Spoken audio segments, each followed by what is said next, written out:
अगलान। तो आज हम पढ़ते हैं बेसिक्स ऑफ कार्डियोलॉजी और कार्डियक साइकिल बोल सकते हैं। तो स्टार्ट करते हैं, आइए। तो सबसे पहले हम पढ़ते हैं एट्रियल सिस्टोल। एट्रिया हमें पता है राइट एंड लेफ्ट एट्रियम जो होते हैं, इन सिस्टोल मतलब कॉन्ट्रैक्शन। तो जब right and left atrium contract करते हैं तो 30% फिलिंग होती है वेंट्रिकल्स की, ठीक है।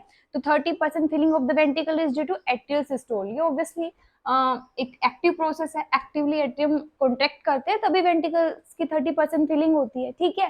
उसके बाद क्या होता है, उसके बाद जब यहाँ पे वेंट्रिकल्स में 30% फिलिंग हो गई तो वेंट्रिकल्स का प्रेशर राइज करना स्टार्ट होगा। तो वेंट्रिकल्स से ब्लड बैकफ्लो ना कर जाए दोनों एट्रियम में, तो यहाँ पे हमारे माइट्रल वॉल और हमारा ट्राइकस्पिड वॉल क्लोज हो जाते हैं।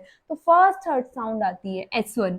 S1 is first heart sound, पहली हार्ट साउंड जो आती है ये आती है due to closure of mitral valve and tricuspid valve known as M1T1, ठीक है। M मतलब माइट्रल एंड T मतलब ट्राइकस्पिड। तो due to closure of mitral valve and tricuspid valve हमारी फर्स्ट हार्ट साउंड आती है। यहाँ पे फर्स्ट हार्ट साउंड आ गई। उसके बाद क्या हुआ, तो यहाँ पे वेंट्रिकल, दोनों ही वेंट्रिकल एक क्लोज्ड चैम्बर की तरह बिहेव कर रहे हैं। कैसे कि इनके लेफ्ट साइड पे आउटिक वॉल भी बंद है और माइट्रल वॉल भी बंद है, राइट साइड पे पल्मोनरी वॉल भी बंद है और ट्राइकस्पिड वॉल भी बंद है। तो दोनों ही वेंट्रिकल्स क्लोज चैम्बर की तरह बिहेव कर रहे हैं। यहाँ पे धीरे धीरे प्रेशराइज होना स्टार्ट होगा, बट यहाँ पे वॉल्यूम सेम रह रही है, इसलिए इस स्टेज को बोलते हैं आइसो वॉल्यूमेट्रिक कॉन्ट्रैक्शन। आइसो मतलब सेम, वॉल्यूमेट्रिक मतलब वॉल्यूम, वॉल्यूम सेम रह रही है, ठीक है। कॉन्ट्रैक्शन से धीरे धीरे इस स्टेज में आइसो वॉल्यूमेट्रिक कॉन्ट्रैक्शन से धीरे धीरे वेंट्रिकल्स के अंदर प्रेशर राइज होना स्टार्ट हो जाएगा। एक टाइम पे इनफ प्रेशर हो जाएगा कि इजेक्शन आ जाए, इजेक्शन फेज हो जाए, ठीक है। मतलब ब्लड लेफ्ट वेंट्रिकल से कहाँ जाएगा ये तो हमें पता है, बेसिक्स आउटा में। राइट वेंट्रिकल से कहाँ जाएगा, पल्मोनरी आर्टरी में for the oxygenation to the lungs, ठीक है। तो यहाँ से इजेक्शन फेज आ जाएगा। तो पहले रैपिड इजेक्शन फेज, फिर स्लो इजेक्शन फेज ये आ जाएगा। उसके बाद क्या हुआ, तो फिर आउटा पल्मोनरी आर्टरी में भी जो प्रेशर बढ़ना स्टार्ट हो जाएगा, प्रेशर बढ़ना स्टार्ट हो जाएगा और लगभग थोड़ा सा ज्यादा हो जाएगा हमारे left ventricle and right ventricle से। तो यहाँ पे ताकि ब्लैक बैकफ्लो ना हो जाए, aortic valve and pulmonary valve close हो जाते हैं। तो सेकंड हार्ट साउंड आती है known as S2 due to closure of aortic valve and pulmonary valve. Actually देखिए दोनों ही केसेस में हमने पहले लेफ्ट साइड की वॉल की क्लोजर की साउंड लिखी है, mitral valve and aortic valve, ठीक है। S1 is equal to M1T1 and S2 को बोल सकते हैं A2P2। क्यों, यूजुअली क्योंकि लेफ्ट साइड पे कंडक्शन राइट साइड से स्लाइटली फास्टर होता है, इसलिए हमने M1T1 लिखा है ना कि T1M1, और हमने A2P2 लिखा है ना कि P2A2। और नॉर्मली ही A2 और P2 के बीच में 30 मिली सेकेंड के बीच का गैप रहता है, ठीक है।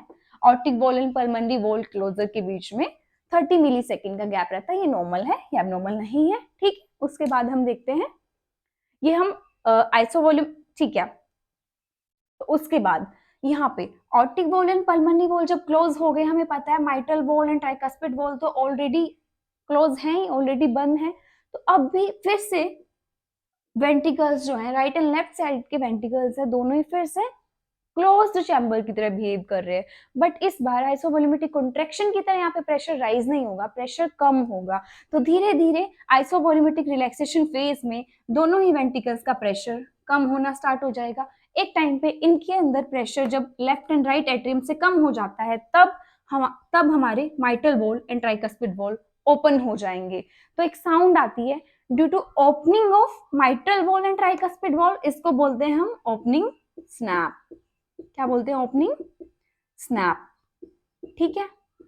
एक्चुअली नॉर्मली इतना लाउड नहीं होता जो ओपनिंग साउंड होती है कि ये ऑडिबल हो स्टेथोस्कोप पे, बट कुछ अबनॉर्मल कंडीशन जैसे माइट्रल स्टेनोसिस हो गया तब हमें लाउड ओपनिंग स्नैप सुनाई देता है, ठीक है। उसके बाद ओपनिंग स्नैप हो जाने के बाद, तो opening snap is opening sound due to opening of the mitral valve and tricuspid valve.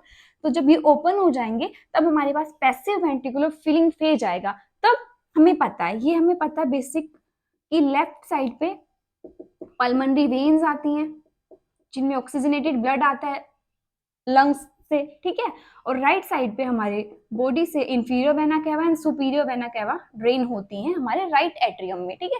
तो राइट एट्रियम में inferior vena cava, superior vena cava, left atrium में हमारा पल्मोनरी वेन्स आती हैं, ठीक है। तो यहाँ पे फिर डायरेक्टली एट्रियम जो यहाँ पे एक कंडक्टिंग पैसेज की तरह, कंडुइट सिस्टम की तरह काम करता है, डायरेक्टली ब्लड एट्रियम से वेंट्रिकल्स में आ जा रहा है। ये एक पैसिव प्रोसेस है, यहाँ पे एट्रियम कॉन्ट्रैक्ट नहीं कर रहे, एक पैसिवली ब्लड वेना कैवा से एंड पल्मोनरी वेन से डायरेक्टली एट्रियम के थ्रू जा रहे हैं वेंट्रिकल्स में, ठीक है। इस फेज को बोलते हैं passive ventricular filling phase actually. तो ये दो होता है, तो रैपिड वेंट्रिकुलर फिलिंग फेज होता है and slow ventricular phase filling होता है, ठीक है। दो स्टेज होती है। तो अब हमने एक्चुअली, मैं उधर इजेक्शन क्लिक बताना भूल गई थी। Ejection click is due to opening of the aortic valve and opening of the pulmonary artery. तो हमने चार साउंड पढ़ी हैं। S1 is equal to M1 T1 closure of mitral valve and tricuspid valve. S2 is due to closure of aortic valve and pulmonary valve. A2 P2 ejection click is due to opening of aortic valve and pulmonary artery. Pulmonary artery का जो wall होता है aortic and pulmonary wall, तो जब opening होती है ejection होता है, इजेक्शन फेज आता है, ओपनिंग के बाद ही blood out of pulmonary artery में जाएगा, तो उसको बोलते हैं इजेक्शन क्लिक। तो due to opening of aortic valve and pulmonary valve एक साउंड आती है इजेक्शन क्लिक, ठीक है। एंड फिर एक ओपनिंग स्नैप हमने पढ़ा। Opening snap is the opening sound due to opening of mitral valve and tricuspid valve, ठीक है। तो ये चार साउंड हमने पढ़ ली। और एक बात बेसिक सी बात की, most of the heart sound जो होती है हमारा हाई पिच साउंड होती है। क्या होती है? High pitch sound. Except 3 exception are there, S3, S4 and tumour plop sounds, ठीक है। तो S3 जो साउंड होती है वो हमें रैपिड वेंट्रिकुलर फेज फीलिंग के दौरान सुनाई देती है actually.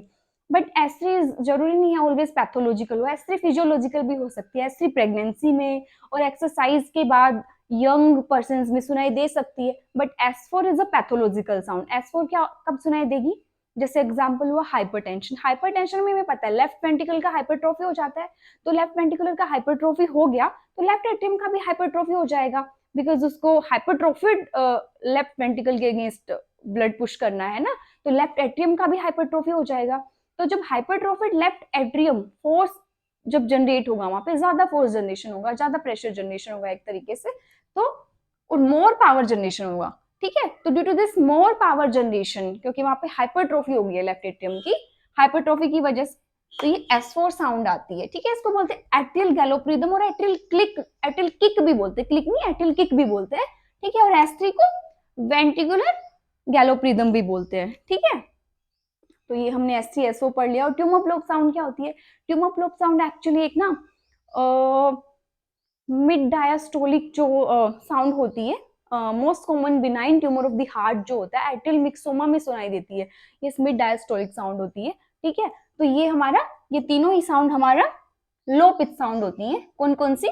S3, S4 and tumour प्लोप।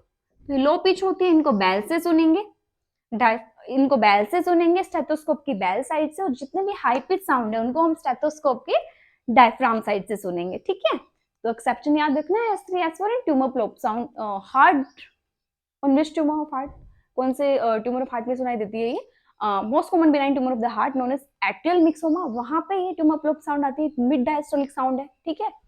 When the already open mitral valve के अगेंस्ट हमारा पेडुंकुलेटेड जो ट्यूमर है वो स्ट्राइक करता है, तब ये साउंड आती है, ठीक है। और S4 जो है हमारा हाइपरटेंशन के साथ साथ aortic stenosis, valvular aortic stenosis and sub valvular aortic stenosis में भी सुनाई देती है। तो आज के लिए इतना ही। आई एम होपिंग कि आप सबका कार्डियक साइकिल का बेसिक्स क्लियर हो गया होगा। धन्यवाद।